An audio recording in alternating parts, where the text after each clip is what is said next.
New Jersey is one of only two off-year gubernatorial races this fall, and it's seen as a bellwether ahead of next year's midterms.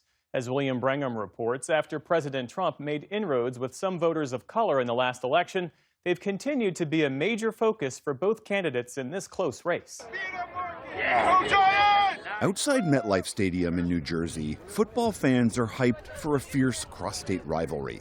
The Philadelphia Eagles against the New York Giants. Gentlemen. Among the crowd is Republican gubernatorial hopeful Jack Ciattarelli, an equal opportunity campaigner. Go Birds. This former state legislator narrowly lost the last governor's race 4 years ago to incumbent Democrat Phil Murphy. This year, he's hoping to build on President Trump's surprisingly strong showing in the state in 2024 and focusing on the cost of living. Property taxes, electricity bills, housing, and child care for families with young children. We got to fix all that across New Jersey. It's becoming unaffordable and the middle class is getting crushed. Hi, how are you? Hi. That message is also central for Ciattarelli's opponent, Democratic Congresswoman Mikey Sherrill. For too long, we've just seen prices going up and up and up. As someone who served this country my entire life, I now want to fight incredibly hard for families here in New Jersey. Sherrill is a former Navy helicopter pilot and federal prosecutor who won a seat in Congress in a swing northern New Jersey district during the blue wave election of 2018. And like she did back then, she's hoping to make President Trump a key issue in this campaign. People are furious that Trump's tariffs and the One Big Beautiful Bill are driving up their costs. That is really angering people across the state. While Donald Trump lost New Jersey last year, he dramatically improved his numbers compared to his last run. Nowhere was that swing more dramatic than here in Passaic County, and this reflected a larger national trend for Trump. This county has the largest share of Latinos anywhere in the state, and Trump boosted his margins here by 19 points, making him the first Republican to win this county since the early 1990s.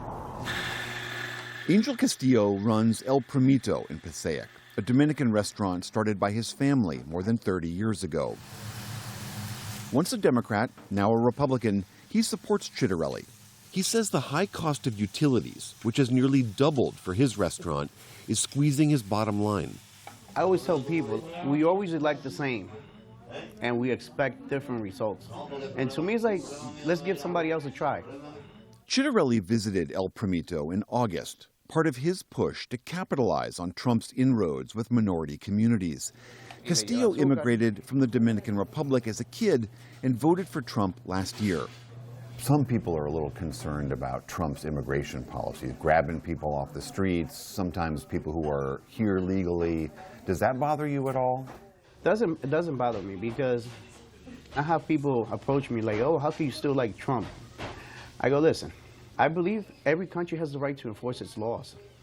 That's what I believe. Ciattarelli sees Trump's immigration policies as part of his pitch to voters. He did his job in securing the border. I'll make New Jersey more secure by not having sanctuary cities or us being a sanctuary state. That encourages illegal immigration, and we don't want to handcuff our local police in any ways. Buenas. Just a few miles from Angel Castillo's restaurant, Maria del Pilar Rivas has been pounding the pavement for Mikey Sherrill in the heavily Latino neighborhoods of Patterson. Gobernadora, está Mikey Sherrill. Es una mujer. Pilar Rivas immigrated from Peru when she was 18 and has been a longtime Democrat.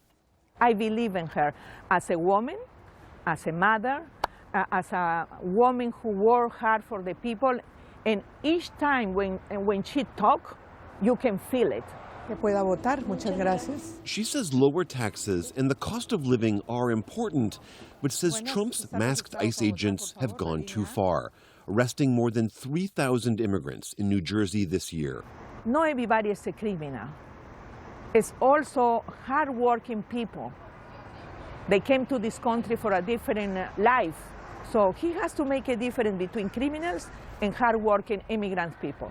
We're open 7 days a week. Brother and sister Kimberly and David Orozco say the Trump administration's actions on tariffs and on immigration have taken a toll on their family's Colombian bakery and restaurant in Elizabeth, another heavily Latino city in northern New Jersey.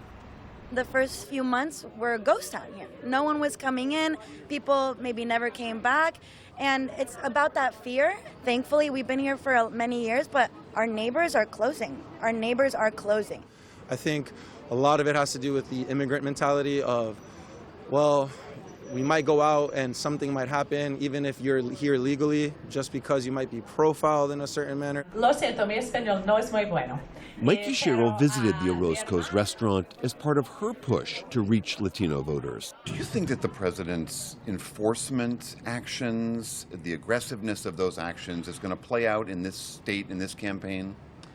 I think, people are very concerned about whether agents are following the law and the Constitution. They're hearing about raids where there are no warrants. They're hearing about kids coming home from school and no parents being there. That is really upsetting people. Polls show Sherrill with a single-digit lead, but that has tightened over the last month. In recent weeks, Trump's attacks on blue states during the shutdown have also added a new wrinkle to this race. It's terminated. The president says he's eliminating billions in funding for a massive rail tunnel project connecting New York and New Jersey that is already under construction. Such an important project. And my opponent tried to kind of play it off saying, oh, that's not a New Jersey problem. I thought, that was shocking. I think it's a complete lack of connection to the community. I think the president's just doing right now what he has to do, which is tough negotiations. But many voters remain focused on their more immediate financial concerns. Giants fan William Spann approached Chitterelli with his worry about just making ends meet. My question was, what can you do for the middle class? Spann is a truck driver and says he's still not sure who he'll vote for, but he says some of Trump's actions have hurt his finances. Right now, it's so bad for us out there. And that's all because there's trade stuff and all this other stuff that's going on. It's hard for us to make our money. You're putting us at risk. Yet alone, you okay. You know why? Because you got billions. But yet, what about the middle class? Inside the stadium, the underdog Giants pulled off an upset, blowing out the visiting Eagles 34-17. But the race between Chitterelli and Sherrill will likely be a lot closer. For the PBS News Hour, I'm William Brangham in New Jersey.